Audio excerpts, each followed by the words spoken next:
Traders 29th September வர Monday அன்னைக்கு smart மணி கான்செப்டை யூஸ் பண்ணி இந்தியன் மார்க்கெட்ஸில் எப்படி ட்ரேட் பண்ணுறது அப்படிங்கிறத பற்றி நான் ஒரு வெபினார் கண்டக்ட் பண்ணுறேன். சப்போஸ் உங்களுக்கு இன்ட்ரெஸ்ட் அப்படின்னா டிஸ்கிரிப்ஷன் லிங்க் இருக்குது, அதை யூஸ் பண்ணி ஜாயின் பண்ணிக்கங்க. நம்ம வெபினாரில் சந்திக்கலாம். அண்ட் இஃப் டேலோ இன்னைக்கோட டேலோங்கிறது 25,084 அப்படிங்கிறது ஃபர்தராக பிரேக் ஆகும்போது இன்னும் ஒரு நல்ல செல்லிங் ப்ரெஷர் அப்படிங்கிறது பொசிஷனலாகவே நிஃப்டியில் வரதுக்கு நிறைய வாய்ப்பு இருக்குது. அப்படிங்கிறத பார்த்திங்கன்னா இன்னைக்கான மார்க்கெட்டோடைய ப்ரைஸ் ஆக்ஷன் பொசிஷனலாக நம்மளுக்கு ஒரு செய்தியை சொல்லுதுங்க. வணக்கம் ட்ரேடர்ஸ். ஸோ நேற்று லோ அப்படிங்கிறது பார்த்திங்கன்னா இதுவாக தான் இருந்துச்சுங்க. இன்றைக்கி ஃபஸ்ட்டு 15 மினிட்ஸே பார்த்திங்கன்னா அந்த லோலிருந்து லிக்விடிட்டி ஸ்வீப் அடித்து ப்ரைஸ் பார்த்திங்கன்னா மேலே போச்சு. அண்ட் அந்த லோவுமே இந்த இடத்துல பிரேக் அவுட் ஆகும்போது பாருங்கள் மிகப்பெரிய செல்லிங் ப்ரெஷர் அப்படிங்கிறது வந்திருக்கு மார்க்கெட்டில். ஸோ கரெக்டாக சொல்லணும் அப்படின்னா இந்த லோ லிக்விடிட்டி ஸ்வீப் அடிச்சிச்சு. அண்ட் இந்த லோ அகைன் பிரேக் அவுட் ஆகும்போது ஃபர்தரான ஒரு செல்லிங் ப்ரெஷர் வந்திருக்கு அப்படின்னு நம்ம சொல்லலாங்க. ஸோ இன்றைக்கி இந்த இவ்வளோ பெரிய ஃபால் எதனால் வந்துச்சு, ஸ்மார்ட் மணி எந்த மாதிரி கேமை இன்றைக்கி ப்ளே பண்ணியிருக்கு அப்படிங்கிறத பற்றி தான் டீட்டெயிலாக இந்த வீடியோவில் நம்ம பார்க்க போகிறோங்க. Welcome to another episode of smart money சீரீஸுங்க. ஸோ நேற்று பார்த்திங்கன்னா உங்களுக்கு யூஎஸ் மார்க்கெட் கொஞ்சம் பியரிஷாக முடிஞ்சிருந்துச்சு. அதன் காரணமாக நம்ம மார்க்கெட் கிஃப்ட் நிஃப்டி மார்னிங்கே ஒரு 50 பாயிண்ட்டுக்கு பக்கமாக கேப் இண்டிகேட் பண்ணிட்டு இருந்துச்சு. பட் நம்ம மார்க்கெட் பார்த்திங்கன்னா ஒரு 30 பாயிண்ட் மாதிரி கேப் டவுன் தான் ஆச்சுன்னு நினைக்கிறேன். அதுக்கப்புறம் பார்த்திங்கன்னா ஃபஸ்ட்டு 15 மினிட்ஸே உங்களுக்கு மிகப்பெரிய வாலட்டிலிட்டி அப்படிங்கிறது இருந்துச்சு. 30 பாயிண்ட் மேலே ஏறினா 30 பாயிண்ட் கீழே இறங்கினா ப்ரீவியஸ் டேலோட லிக்விடிட்டிலாம் பார்த்திங்கன்னா ப்ரைஸ் எடுத்துச்சு.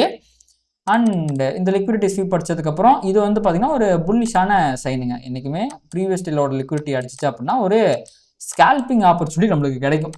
அந்த விதத்தில் பார்த்திங்கன்னா ஒரு சின்ன இங்கே பாருங்கள் இந்த இதெல்லாம் பார்த்திங்கன்னா அந்த ஃபேர் வேல்யூ கேப்லேருந்து ரிவர்ஸ் ஆகி போன சின்ன சின்ன அதெல்லாம் பார்த்திங்கன்னா புல்லிஷாக கொடுத்துட்டதுக்கப்புறமா இந்த டேலோ இன்றைக்கான டேலோ இருக்குது பார்த்தீங்களா, இங்கே பாருங்கள் அது இங்கே பிரேக் அவுட் ஆச்சு.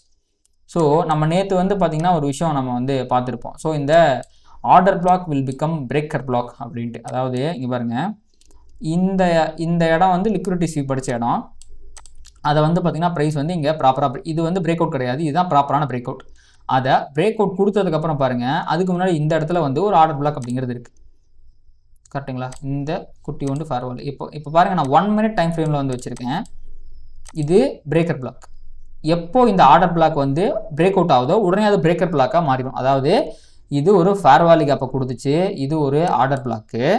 ஸோ அது பார்த்திங்கன்னா ப்ரைஸ் மேலே ரிவர்ஸ் பண்ணுச்சு. அண்ட் இந்த ஆர்டர் பிளாக் இப்போ பிரேக்கர் பிளாக்காக மாறிவிட்டது. ஸோ ப்ரைஸ் திருப்பி பாருங்கள் இங்கே போய் ரிவர்ஸ் ஆகி நல்லதொரு மூவாக அதுக்கப்புறம் மிகப்பெரிய மூவ் மார்க்கெட் கீழே கொடுத்துருக்கு. ஸோ நேற்று 15 மினிட்ஸில் பார்த்த சேம் ப்ரைஸ் ஆக்ஷன் இன்றைக்கி நிஃப்டியில் 1 மினிட்டில் நடந்திருக்குங்க. ஸோ இங்கே பாருங்கள் நேற்று நம்ம பார்த்தது பார்த்திங்கன்னா எங்கே பார்த்தோம், இங்கே பார்த்தோம். ஸோ இந்த இடத்துல பார்த்திங்கன்னா இது ஆர்டர் பிளாக்காக இருந்து பிரேக்கர் பிளாக்காக மாறி கீழே போச்சு. ஸோ இந்த மூலம் பார்த்திங்க அப்படின்னா நியர்லி ஒரு 85 பாயிண்ட்டுக்கு பக்கமாக ஒரு பெரிய மூவ்மெண்ட் கிடச்சிச்சு இன் 15 மினிட்ஸ் டைம் ஃப்ரேம். ஸோ இன்றைக்கி நடந்தது பார்த்திங்கன்னா 5 மினிட்ஸ் டைம் ஃப்ரேமில் நடந்துச்சுங்க. ஸோ இதுதான் ஆர்டர் பிளாக். திருப்பி 5 மினிட்ஸ்ன்றேன், 1 மினிட் டைம் ஃப்ரேமில் நடந்துச்சு. அந்த 1 மினிட் டைம் ஃப்ரேமில் பாருங்களேன் கிட்டத்தட்ட 44 பாயிண்ட்ஸ் கீழே போயிருக்கு. அண்ட் ஃபுல் டே விட்டுருந்தா அது எவ்வளோ பாயிண்ட் போயிருக்கும். பட் நான் அதெல்லாம் சொல்ல மாட்டேன். இவ்வளோ தூரம்லாம் பிடிக்கிறது அப்படிங்கிறது ரொம்ப கஷ்டமான விஷயம். ஸோ சொல்கிறேன். ஸோ இந்த செட்டப் அப்படிங்கிறது உங்களுக்கு ஃப்ரீக்வெண்ட்டாக மார்க்கெட்டில் வந்துக்கிட்டே தான் இருக்கும். இதை உங்களால் ப்ராப்பராக ஐடென்டிஃபை பண்ண முடிஞ்சு அப்படின்னா இந்த செட்டப்பை வச்சு நல்லா ப்ராஃபிட் பண்ண முடியுங்க. சரி, ஓகே. ஸோ இன்றைக்கி பேசிக்காக நடந்தது பார்த்திங்கன்னா அதுதான். ஃபுல் டே பார்த்திங்கன்னா டவுன் ட்ரெண்டில் போயிட்டு மார்க்கெட் பியரிஷாக தான் க்ளோஸ் வச்சுருக்கு இன்ட்ராடேயில். ஸோ பொசிஷனல் ட்ரெண்ட் அப்படிங்கிறது கண்டினியூ ஆயிடுச்சு அப்படின்னு நம்ம சொல்லணுங்க. ஸோ நிறையா பேர் பார்த்திங்க அப்படின்னா இந்த இடத்துலலாம் மார்க்கெட்டை புல்லிஷ்ன்னு நினச்சிருப்பாங்க நிறையா ரீட்டைல் ட்ரேடர்ஸ். நம்ம மார்க்கெட்டில் ஒரு பியரிஷ்னஸ் தெரியுது, இது லிக்விடிட்டி இல்லாமல் மேலே போயிருக்குன்னு சொல்லும்போது கூடவோ ஏகப்பட்ட பேர் கமெண்ட் போட்டாங்க, இல்லை அது புல்லிஷ் தான், மார்க்கெட் மேலே தான் போகுது அப்படின்ட்டு. ஸோ இங்கே பார்த்தீங்கன்னா இந்த இடம் இன்டியூஸ்மெண்ட், இந்த இடமும் இன்டியூஸ்மெண்ட். இந்த 2 கேண்டில் தான் இன்டியூஸ்மெண்ட் கேண்டில். அதாவது ரீட்டைல் ட்ரேடர்ஸை இது புல்லிஷ் தான் அப்படின்னு நம்ப வைக்கக்கூடிய ஒரு இடம். அது மட்டும் இல்லாமல் இது ஒரு டபுள் பாட்டம். ஸோ இந்த டபுள் பாட்டத்தை பார்த்து ஊரில் இருக்க எல்லாருமே என்ன நினைப்பாங்க அப்படின்னா, ஓஹோ மார்க்கெட் பிரேக் அவுட் ஆயிடுச்சோ, இதை நிறைய பேர் புல்லிஷ் நினச்சி இந்த இடத்துல என்ட்ரி எடுத்திருப்பாங்க. இன்னும் சில பேர் இதை பிரேக் அவுட் நினச்சி இந்த இடத்துல என்ட்ரி எடுத்திருப்பாங்க. பட் இது எல்லாமே இன்டியூஸ்மெண்ட், ரீட்டைலர்ஸை ட்ராப் பண்ணக்கூடிய கேண்டில். இதை நம்ம இப்போ சொல்லலை, முன்னாடியே சொல்லியிருப்போம். அண்ட் அது கொடுத்ததுக்கப்புறம் இங்கே பிரேக் அவுட் ஆகி மேலே எவ்வளோ தூரம் போச்சு. சரி, இது பிரேக் அவுட்னா எவ்வளோ தூரம் போயிருக்கும், 200 பாயிண்ட் போச்சு. இது ஒரிஜினல் பிரேக் அவுட்னா எவ்வளோ தூரம் போயிருக்கும், 126 பாயிண்ட் போச்சு.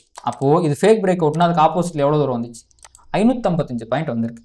ஸோ எப்பவுமே வந்து பார்த்தீங்கன்னா இந்த ரீட்டைல் ட்ரேடர்ஸோடைய பேட்டர்னை நம்ம ஆப்போசிட்டில் ட்ரேட் பண்ணணும்னு வச்சுக்கங்களேன், பயங்கரமான ப்ராஃபிட்டை வந்து பண்ண முடியும். அண்ட் இது பவர் ஆஃப் 3யும் கூடங்க. ஸோ இங்கே பாருங்கள், இது அக்குமுலேஷன், இது மேனிப்புலேஷன், இது டிஸ்ட்ரிபியூஷன். இதுவுமே வந்து பார்த்தீங்கன்னா நம்ம பல நாட்களாக வந்து சொல்லிக்கிட்டு இருந்தோம். ஸோ இதை ஏன் நான் திருப்பி நம்ம சொன்னோம் அப்படின்னு சொன்னோம்னா, நிறைய பேர் வந்து அது அவங்களுக்கு சரியாக புரிய மாட்டேங்குது. ஸோ மேபி உங்களுக்கு இன்னும் புரிதல் வேணும் அப்படின்னா என்னோட பழைய வீடியோலாம் எடுத்து பாருங்கள். பாஸ்ட் 1 வீக்காக என்ன நம்ம பேசிக்கிட்டு இருக்கோம் அப்படிங்கிறத எடுத்து பாருங்கள். நீங்கள் புதுசாக பார்க்குறீங்க அப்படின்னா கண்டிப்பாக உங்களுக்கு நான் சொல்ல ஒரு விஷயங்கள் புரிய வரும்னு நினைக்கிறேன். ஏன்னா இன்னுமே நிறையா ரீட்டைல் ட்ரேடர்ஸ் வந்து பார்த்திங்கன்னா இந்த பேட்டர்ன்ஸை பேஸ் பண்ணி ட்ரேட் பண்ணி ஒரு பயாஸ் எடுத்து அவங்க லாஸ் பண்ணிக்கிட்டு இருக்காங்க. அதன் காரணமாக தான் இதை நான் சொல்கிறேன். ஸோ என்றைக்குமே வந்து இந்த ரீட்டைலர்ஸோட பேட்டர்னை வச்சு நீங்கள் ட்ரேட் பண்ணிங்க அப்படின்னா கண்டிப்பாக அதில் ப்ராஃபிட்லாம் பண்ண முடியும். பட் கம்பேரிட்டிவ்லி அதில் ரிஸ்க் ரிவார்டுங்கிறது ரொம்ப உங்களுக்கு கம்மியாக தான் கிடைக்கும். ஸோ ரீட்டைலர்ஸ்க்கு ஆப்போசிட்டாக என்றைக்குமே ஸ்மார்ட் மணி அப்படி தான் ட்ரேட் பண்ணோம். ஸோ அவங்களோட சேர்ந்து நம்ம ட்ரேட் பண்ணும்போது நல்ல ப்ராஃபிட் அப்படிங்கிறத பண்ண முடியுங்க. சரி, ஓகே. இப்போ வந்து பார்த்திங்கன்னா நிஃப்டி வந்து நம்ம பொசிஷனால என்ன இருக்குது அப்படிங்கிறத பார்ப்போம். இது வந்து டெய்லி டைம் ஃப்ரேமில் இருக்க மிக முக்கியமான சப்போர்ட்டுங்க, 25,051. அதே மாதிரி அதுக்கடுத்து மிக முக்கியமான சப்போர்ட் அப்படிங்கிறது வந்து பார்த்திங்கன்னா 24,917. இது ரெண்டுமே இன்னைக்கு ஒரே கேண்டில் உடைக்கப்பட்டிருக்கிறது. ஸோ என்ன செய்தி நமக்கு சொல்லுது அப்படின்னா, இப்போது டெய்லி டைம் ஃப்ரேம்லேயே மார்க்கெட் பியரிஷாக மாறிவிட்டது. ஸோ 1 ஹவர் டைம் ஃப்ரேமில் பியரிஷாக எப்போ மாறிச்சு, இங்கே பாருங்கள், இந்த இடத்த தாண்டி கீழே போகுது பார்த்தீங்களா. அதாவது டியூஸ்டே அன்னைக்கு வந்து 1 ஹவர் டைம் ஃப்ரேமில் ப்ரைஸ் வந்து பியரிஷாக மாறுது. அதுக்கப்புறம் பாருங்கள், போட்ட எல்லா 1 ஹவர் டைம் ஃப்ரேமில் போட்ட எல்லா ஃபார்வர்ட் கேப்பையும் ப்ராப்பராக பியரிஷ் ஃபார்வர்ட் கேப் சொல்கிறேன், ப்ராப்பராக ரெஸ்பெக்ட் பண்ணி ப்ராப்பரான லோயர் லோ போட்டு இன்றைக்கி வந்து டெய்லி டைம் ஃப்ரேம்லையுமே பியரிஷ் ஆயிடுச்சு. ஸோ இதுக்கப்புறம் வந்து பார்த்திங்கன்னா மார்க்கெட் வந்து டெய்லி டைம் ஃப்ரேம்லேயே செல் ஆன் ரைஸ் அப்படிங்கிற ட்ரெண்டுக்கு மாறிடுச்சுங்க. அதாவது இங்கேருந்து ஏதாவது ஒரு ரீட்ரேஸ்மெண்ட் வந்துச்சு அப்படின்னா கண்டிப்பாக அதை நம்ம செல் பண்ணணும். அதுக்குள்ளே நம்ம என்ட்ரி மாடலை ஃபிக்ஸ் பண்ணணுங்க. நேற்று வந்து வீடியோவில் ஒருத்தர் கமெண்ட் போட்டிருந்தார், என்னோட அனாலிசிஸ் எல்லாம் ஓகே, ஆனால் என்ட்ரி எங்கே எடுக்கிறது அப்படிங்கிறத பற்றி நீங்கள் சொல்லவே இல்லையே அப்படின்ட்டு. அதை என்னால் சொல்ல முடியாதுங்க. ஏன்னா ட்ரேடிங் அப்படிங்கிறது ஒரே மாதிரியான என்ட்ரி மாடலை அகைன் அண்ட் அகைன் ரிப்பீட்டடாக ஒரே பொசிஷன் சைசிங் ஒரே கேபிட்டல் வச்சு பண்ணும்போது தான் நம்மளால் ப்ராஃபிட் பண்ண முடியும். இன்றைக்கி நான் வீடியோவில் ஒன்று சொல்கிறேன் அப்படிங்கிறதுக்காக நீங்கள் நாளைக்கே இப்போ அதை எடுத்திங்கன்னா நாளைக்கு அந்த செட்டப் வருமானே தெரியாது. அதனால் உங்களுக்கான செட்டப்பை நீங்கள் ஃபைன் பண்ணிக்கணும், அதில் எட்ஜ் இருக்கா அப்படிங்கிறத கண்டுபிடிக்கணும். அதை கன்சிஸ்டண்டாக நீங்கள் ட்ரேட் பண்ணுறது மூலமாக தான் ப்ராஃபிட் பண்ண முடியும். அந்த செட்டப் உங்களுக்கு தேவை அப்படின்னா பிடிடி ஆப் வந்து பார்த்தீங்கன்னா கீழே இருக்குது. அதில் வந்து பவர் ஆஃப் 3 அப்படிங்கிற செட்டப்பை பற்றி நான் வந்து டிஸ்கஸ் பண்ணியிருக்கேன். ஃப்ரீ மெட்டீரியல் டேபிள் இருக்கும். அதை தாண்டி ஸ்மார்ட் மணி கான்செப்ட்டில் நிறையா செட்டப்ஸை பற்றி வந்து பார்த்தீங்கன்னா ஃப்ரீ மெட்டீரியல் டேப்பில் வந்து நான் எக்ஸ்பிளைன் பண்ணியிருப்பேன். நீங்கள் செக் பண்ணி பாருங்கள். சப்போஸ் உங்களுக்கு அது புரியல, என்னோட மென்டர்ஷிப் தேவைன்னா பெய்டு கோர்ஸ்லையுமே நீங்கள் வந்து ஜாயின் பண்ணிக்கலாம். ஸோ இந்த வீடியோ வந்து நான் பண்ணுறது எஜுகேஷன் பர்பஸ்க்காக தான். என்ட்ரி எக்ஸிட் எங்கே நான் சொல்லி அது கண்டிப்பாக ப்ராஃபிட் வரலாம் சொல்ல முடியாது, லாஸ் வரதுக்கும் வாய்ப்பு இருக்குது. ஏன்னா மார்க்கெட்டில் 100% எதுவுமே இல்லை. அப்போது அதை நீங்கள் லாஸ் பண்ணிட்டீங்க அப்படின்னா உங்கள் கான்ஃபிடன்ஸே போயிடும். என்னடா நான் சொல்லி அது நடக்கலையே அப்படின்ட்டு. நான் சொல்கிறதெல்லாம் மார்க்கெட்டில் நடக்காது, மார்க்கெட்டு யார் சொல்கிற பேச்சையும் கேட்காது. அப்போ நம்ம ப்ராஃபிட் பண்ணுறதுக்கான ஒரே வழி ஒர்க் அவுட் ஆகக்கூடிய ஒரு விஷயத்தை கன்சிஸ்டண்ட்டாக பண்ணுறது மட்டும்தான். அந்த மாதிரி விஷயத்த நான் ஆப்பில் சொல்லிக் கொடுக்குறேன், இல்லை மென்டர்ஷிப் ப்ரோக்ராம்லையும் சொல்லிக் கொடுக்குறேன். அதில் நீங்கள் ஜாயின் பண்ணிக்கோங்க. யூடியூப்பில் நான் என்ட்ரி எக்ஸிட் சொல்லுவேன் அப்படின்னு எதிர்பார்க்காதீங்க. நான் ட்ரெண்டை மட்டும்தான் சொல்லுவேன், என்ன நடந்துச்சு. ஸ்மார்ட் மணி பேசிக்காக இந்த ஆர்டர் பிளாக்கு, ஃபேர்வால் லிங்கா, பிரேக்கர் பிளாக்கு, இந்த மாதிரி இன்னும் நிறைய கான்செப்ட்ஸ் இருக்குது. அதை வச்சு ப்ரைஸ் ஆக்ஷனை வச்சு என்ன நடந்துச்சு, என்ன நடக்கிறதுக்கு வாய்ப்பு இருக்குது அப்படிங்கிறத ப்ராபபிலிட்டியை பேஸ் பண்ணி தான் நான் சொல்லிக்கிட்டு இருக்கேன். அது நடக்கலாம், நடக்காமலையும் போகலாம். மார்க்கெட்டில் எதுவுமே 100% கிடையாது. ஸோ இதை வந்து நம்ம ஒரு அவேர்னஸை கொண்டு வரணும் அப்படிங்கிறதுக்காக இந்த சேனலையுமே ரன் பண்ணிக்கிட்டு இருக்கேன். ஹோப்ஃபுல்லி உங்களுக்கு புரியும் அப்படின்னு நினைக்கிறேன். ஸோ ஓவராலாக இன்றைக்கி நம்ம நிஃப்டியை வந்து சம்மரைஸ் பண்ணணும் அப்படின்னா, நிஃப்டி வந்து 1 hour time frame, 4 hour time frame, 1 day time frame அப்படின்ட்டு இருக்கிற எல்லா டைம் ஃப்ரேம்லையும் பேரிஷ் ஆயிடுச்சு. அண்ட் இன்னும் வாரத்துக்கு ஒரு நாட்கள் இருக்கக்கூடிய நிலமையில இங்கே பாருங்கள், இந்த ஸ்விங் பாயிண்ட் கான்செப்டை நம்ம பார்த்துருக்கேன், ஞாபகம் இருக்குது அவங்களுக்கு.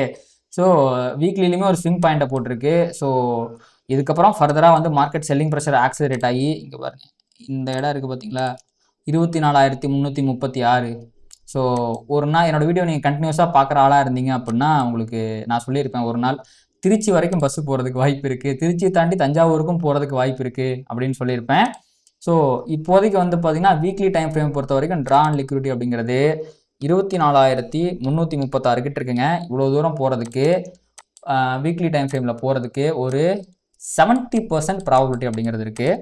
ஸோ நீங்கள் என்ன நினைக்கிறீங்க, இவ்வளோ தூரம் போகுமா, 24,336 வரைக்கும் போகுமா, என்ன நினைக்கிறீங்க? பஸ்ஸு திருச்சிக்கு போகுமா, திருச்சியை தாண்டி தஞ்சாவூருக்கு போகிறதுக்கு வாய்ப்பு இருக்கா அப்படிங்கிற உங்களுடைய கருத்துக்களை நீங்கள் வந்து கண்டிப்பாக கமெண்ட்ஸில் சொல்லுங்கள்.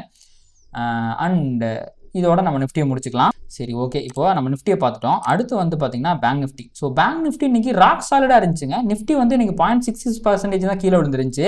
ஆனால் பேங்க் நிஃப்டி வந்து 0.26% தான் கீழே விழுந்துருந்துச்சு. இன்னைக்கு பேங்க் நிஃப்டி அவுட் பெர்ஃபார்ம் பண்ணியிருக்கு ஆக்சுவலி. அதுவுமே இன்னைக்கு நிறையா டைமில் வந்து பார்த்தீங்கன்னா பேங்க் நிஃப்டி பாசிட்டிவ்ல இருந்துச்சு. 100 பாயிண்ட் பாசிட்டிவ், 50 பாயிண்ட் பாசிட்டிவ்ங்கிற மாதிரிலாம் இருந்துச்சு. கடைசி அரை மணி நேரம் பொலன்னு மார்க்கெட் கீழே விழுந்துச்சு பார்த்தீங்களா? அப்போ தான் பேங்க் நிஃப்டியே பேரிஷ் ஆச்சு.